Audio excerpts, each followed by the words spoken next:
سمره ښکلي ښکلي دي متن د قرآن د موږ په زړه سترګو د هلمند سیند دودیزه سږنۍ کلنۍ مشاعره هم د زرګونه کسانو په ګډون کې وسوه.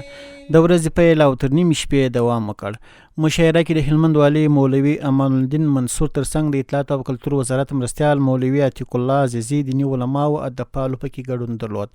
د هلمند د اطلاعات او کلتور ریاست د فرهنګ او ګرځندوی امیر مولوي حیات الله یوسف ویل د فرهنګي ارزښتونو د ژوندي ساتلو لپاره هر کال د هلمند سیند مشاعره ترسره کیږي چې د خلکو پراخه ګډون پکې ورسره د مینې څرګندونه ده.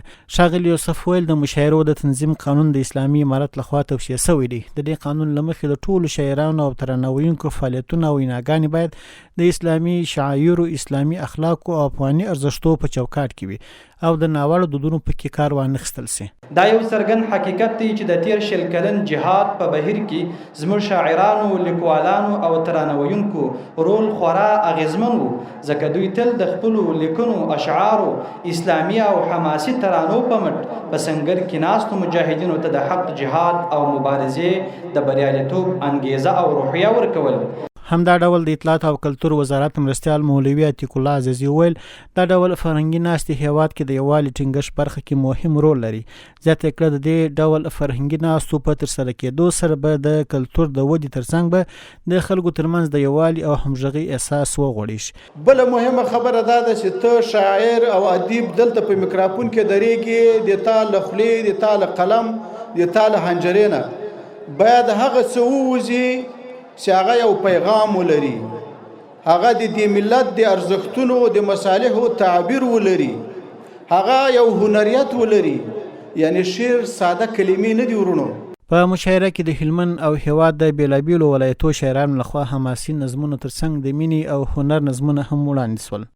لاسونه ورکړي یو لبل منزل اسانه دی ډیر، دلته یرغل د هر نمرود ګوره په ګرانه دی ډیر، پوسی د خاوري چاته ټیټ سر هیڅ نیولی نه دی، داسې کافر نسته چې دی خاوري خوړلی نه دی. که مو جفا وکړه خدای مکړه شهیدانو سره، در سره بیا د پاک نظام نو پاتېدل سخت دی. دا مې یقین دی که احکامو د دین ټول ومنل، بیا مو په وړاندې د بېدینو درېدل سخت دی. مشرانو یو انصاف دی، بل حکمت ته که واجب نه وي لازم پرې شفقت دی. دوی نظام خاوره ساتي په خپلو وینو هر سرتیری د ملت باران عزت دی. انګریز چنګیز او کواساوا صلیب ناټو کا امریکا وا دلته یې خاورې شولو هیلې امیدونه قهرماني ته کور د ننګیالیو باتورانو خراساني ته د واشیر د دنګو غرونو را روان اصل بچی دی، نهر سراج د غیرت نوم دی، ګرشک مې هم د سترګو تور دی، نادالی د زړو قرار دی، نادالی د زړو ټکور دی. چا چې باد راته کتلی خدای وهلی،